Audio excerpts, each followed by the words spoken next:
Olá, senhoras e senhores, respeitável público, bem-vindos à Companhia do Xadrez, Companhia do Xadrez. E neste vídeo nós vamos ver uma belíssima partida que recebeu um prêmio de beleza.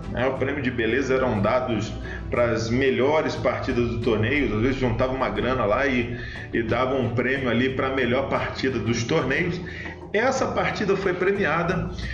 De antemão, adianto que ela não é uma partida perfeita, mas ela é muito bela pelo seu valor estético, pela maneira que o Henry Bird jogou, e me fez lembrar, falando um pouco nesse momento aqui que todo mundo está falando de AlphaZero, o AlphaZero que sacrifica aí 3 peões, sacrifica qualidade, que sacrifica a torre para ficar com bispos mais ativos.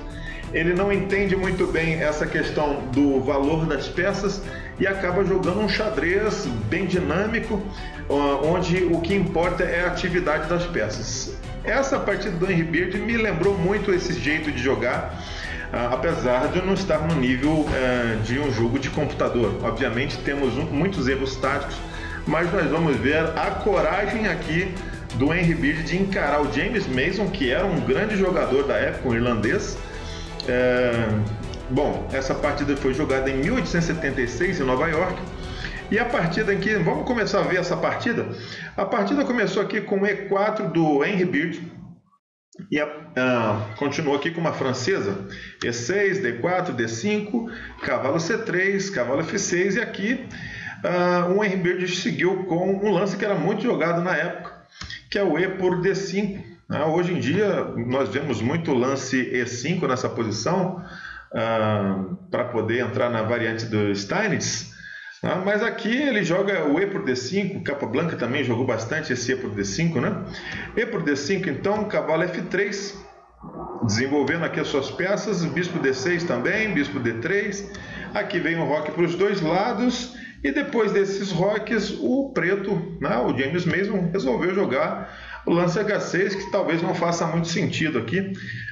Talvez evite aqui um salto de cavalo para G5, mas ele precisa se preocupar mais em desenvolver as peças do que deixar fazer esses lances de peão que não são tão necessários aqui, né? Uma pregadura em G5 não faria muito efeito, né? Das brancas, né? O preto poderia seguir aqui com cavalo de BD7, estaria tudo tranquilo, ou jogar aqui antes C6, o cavalo de BD7, e a situação não exigiria esse lance H6. Mas aqui a partida seguiu com torre para E1, cavalo para C6, cavalo para B5. O Henry Bird resolveu atacar aqui o bispo aqui de D6 para poder ter essa vantagem do par de bispos. E o James Mason, um jogador bastante tático, gostava muito do par de bispos, resolveu fazer uma manobra esquisita aqui de bispo para B4, atacando a torre, e depois de C3, bispo para A5. A partida seguiu aqui com cavalo para 3, o Henry Bird vai manobrar este cavalo aqui via C2 lá para E3, e já deixa aqui a possibilidade de jogar pressionando o bispo de A5, jogando B4.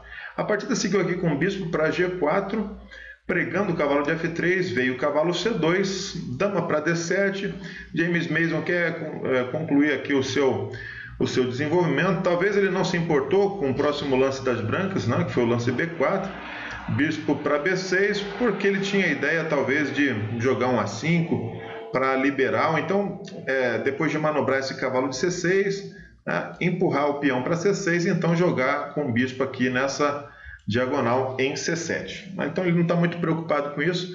Mas aqui vem então o lance H3, atacando o bispo de G4, bispo vem para H5, mantendo a pregadura, cavalo para E3.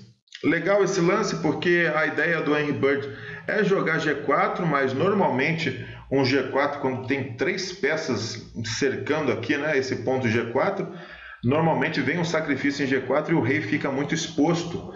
Mas com o cavalo aqui em E3, esse ponto G4 fica um pouco mais fortalecido. Depois de torre F8, então, vem o lance B5, atacando o cavalo para E7, salvando o cavalo ali, de G4. Então, E agora, depois de bispo para G6, vem o lance cavalo para E5. Veja que ele jogou B5 para poder expulsar o defensor da casa E5, e uma vez que ele jogue G4, o cavalo de F3 não está mais pregado, pode então fazer esse salto aqui atacando a dama lá em D7. O James Mason salva sua dama jogando dama para C8, e aqui vem o lance A4. Começa uma ideia de tentar prender esse bispo. O James Mason podia jogar nessa posição o bispo aqui em A5 para pressionar aqui o ponto C3. Seria um lance melhor do que ele fez na partida, que foi o lance C6. Depois de C6 veio B por C6, B por C6 e o bispo A3. Lembrando aqueles conceitos gerais trazidos pelo Paul Morphy, né? Colocar as suas peças em posições o máximo ativas, né? Então aqui o Henry Beard ele joga bispo para A3 para poder encontrar uma diagonal aqui melhor para o seu bispo de casas pretas. Vem o lance cavalo E4, e aqui o James Mason, aquele jeito... a gente vai ter partida do James Mason aqui no canal. Ele fez brilhantes partidas e muitas delas tiveram prêmios de beleza também. Era um jogador, infelizmente, um jogador que se voltou muito para a bebida. Diz a história que em algumas partidas ele até jogava bêbado, né? Não sei se essa aqui foi o caso, mas aqui a verdade é que ele quer manobrar esse cavalo aqui por E4 para G5 para começar a tocar em alguns pontos aqui que ficaram vulneráveis depois desse avanço G4. A gente vai ver na sequência que isso não vai gerar muito efeito. Depois de dama para C2, cavalo G5. E aqui vem o lance bispo por E7, ele elimina o defensor aqui do ponto G6, né? Cavalo de E7. E depois de torre por E7, bispo por G6, bispo F G6 e o lance dama por G6. Este cavalo, então, vai ficar muito bem colocado, e é bom lembrar uma das coisas que falaram sobre essa partida, se eu não me engano, Tartakover, o grande mestre Savielly Tartakover, disse que essa partida é a partida dos cavalos do apocalipse, né? É impressionante o que os cavalos aqui do Henry Bird vão realizar nessa partida. Vamos ver a sequência como foi isso aqui. A coragem do Henry Bird de tratar a posição como ele tratou, né? E um pouco de leviandade aqui do James Mason. Talvez não estava nos seus melhores dias, deixou passar algumas coisas que eu vou deixar para vocês comentarem aí os lances que o Henry Bird, que o James Mason deixou passar na partida que poderia salvá-lo aí de uma derrota ou até mesmo virar o jogo, né? Vou deixar isso para vocês, vou me preocupar só com a parte estética aqui da partida para a gente ver como foi o tratamento da posição pelo Henry Bird. Depois de cavalo por H3, então veio rei H2 atacando o cavalo, o cavalo volta para F4 atacando a dama, e a dama vem para F5, sugerindo uma troca aqui de damas, onde o cavalo estaria muito bem colocado em F5. Vem o lance cavalo E6, o James Mason gosta da sua dama, gosta da sua senhorita, ele não quer trocar as damas, então a partida segue então com cavalo para G2. Cavalo para G2, melhorando aqui a situação da torre, né? A torre começa a atuar aqui na coluna E, e o cavalo tem alguns saltos aí para poder, de repente, invadir aqui as casas G6, cuida também da casa F4. Bom, a partida seguiu com dama para C7, aqui começa os lances de alfaziro do Henry Bird, né?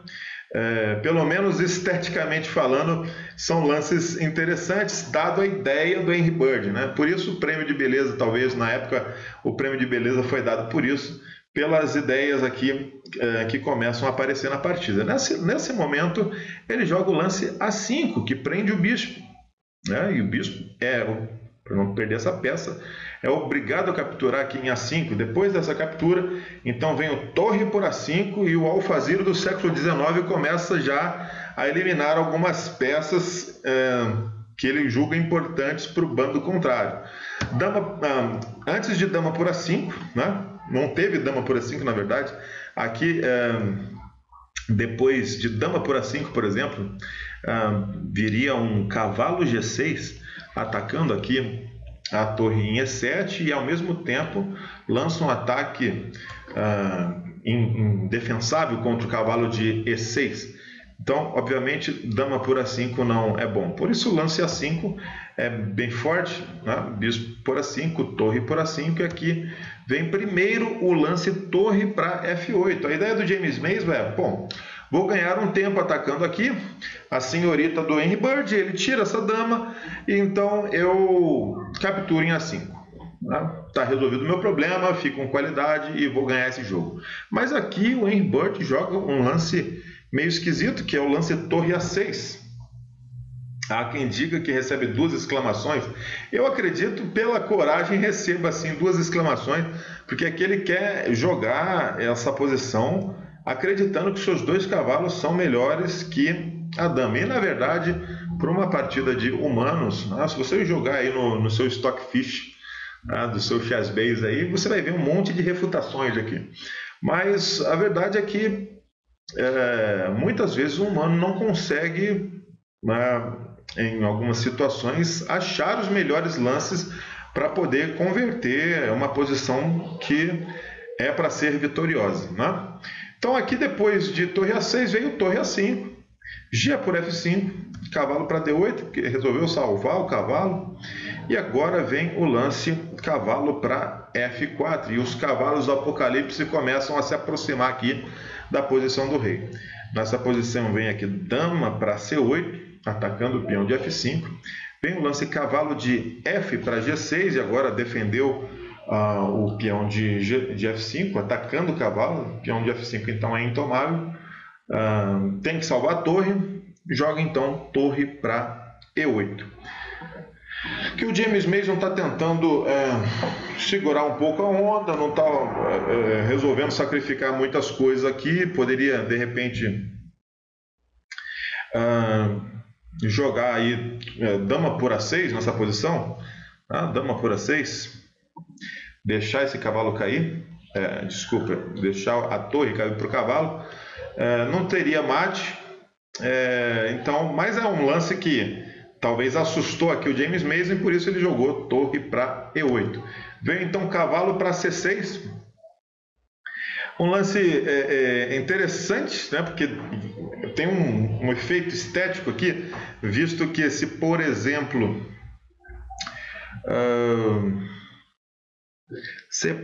por que não tem cavalo por F6 aqui, né? Cavalo por C6. Cavalo por C6. Cavalo por C6.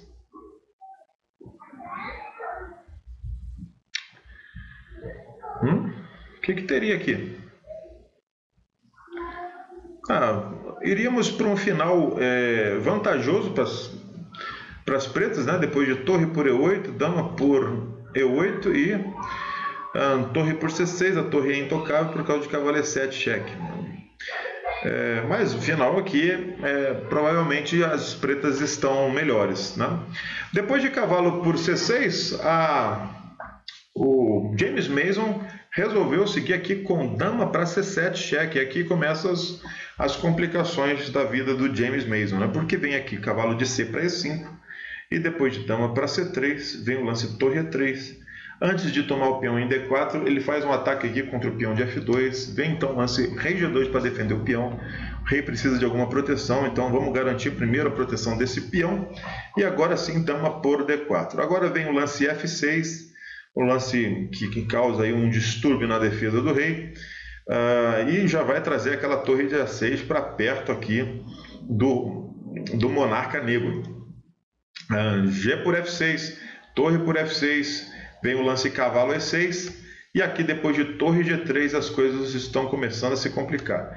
Vem o lance cavalo para G5 para dar um suporte aqui para o rei, uma proteção para o rei nessa coluna G. Essa torre de G3 estava com a sua sniper alinhada já na mira do rei ali em G8. Então vem aqui o lance cavalo para G4, tocando ali em H6. Problemático. Começam os problemas aqui das pretas. Vem o lance rei G7 e aqui depois de cavalo para F4. Interessante que nessa posição o James Mason jogou aqui dama para E4. Dama para E4. Talvez tivesse uns planos de manter aqui, né, esse cavalo na defensiva, jogar um dama A1, ou a dama A1, mantendo o olho aqui nesta torre, algumas funções defensivas aqui nas casas pretas, para poder jogar então torre E1 e poder realizar algum ataque aqui pela retaguarda aqui do rei branco. Poderia ser uma ideia aqui. O James Mason jogou então aqui dama E4, depois de rei H2 jogou cavalo H7. É aquele momento que o oponente começa a ficar em danger, né? Entra em módulo danger e só pensa em jogar lances defensivos bons o suficiente para tentar se livrar dessa pressão e ganhar com o restante do material que possui. Mas aqui, depois de cavalo H7, as brancas começam a imprimir uma sequência. Os cavalos do Apocalipse vão realmente causar uma destruição enorme aqui. Depois de cavalo H5, rei para H8, torre por H6 pregando o cavalo. Um dos cavalos vai entrar ali em F6 agora. E, bom, dama para C2, cavalo de HF6, a dama já está presa ali na defesa do ponto H7, vai ter que trazer uma torre para não perder a dama, né? Então vem aqui torre E7, as crianças estão brigando na rua. Bom, aqui depois de torre para E7, vem um lancezinho aqui tranquilo, torre para G2. Torre para G2, para que torre para G2? Obviamente para dar uma proteção para esse peão e poder liberar esse cavalo de G4 para funções mais agressivas. Depois de D4, então aqui cavalo E5 é fatal. A partida seguiu com mais um lance, dama para C8, visto que tinham aqui algumas ameaças já, né? Torre para G8 mate. Problemático, né? Não tem nem como defender isso aqui, né? Como que vai defender a torre para G8? O cavalo está pregado, a torre está defendendo ali o mate em H7.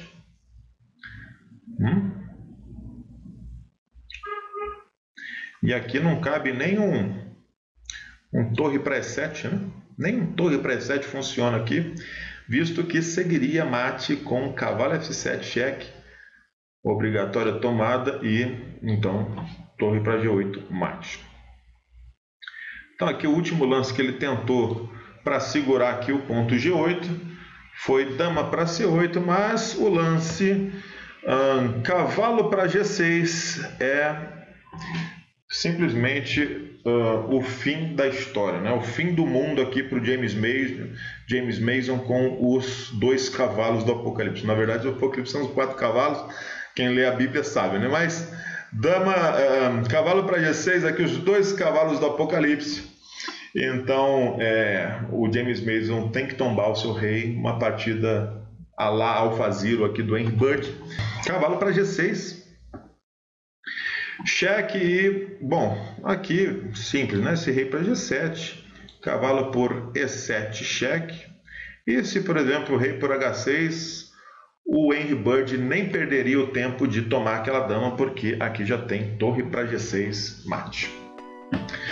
O que vocês acharam dessa partida do Henry Bird, né? Uma partida com ideias à frente do seu tempo, porque a gente tem que ter um pouco de condescendência para julgar as partidas jogadas antigamente, ainda mais em 1876. Eu acho que ele jogou uma partida à frente do seu tempo.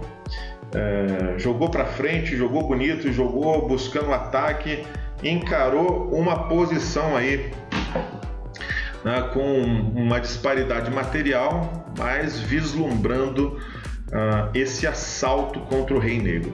Se você gostou dessa partida, achou algum detalhe interessante, coloque aí nos comentários do vídeo o que você achou dessa partida, esses detalhes importantes que você observou. E também, se você gostou do vídeo, curta o vídeo, compartilhe com seus amigos. Se você ainda não é inscrito aqui na Companhia do Xadrez, então se inscreva aí no canal e assine o sininho de notificações para vocês receberem os novos vídeos, tá ok?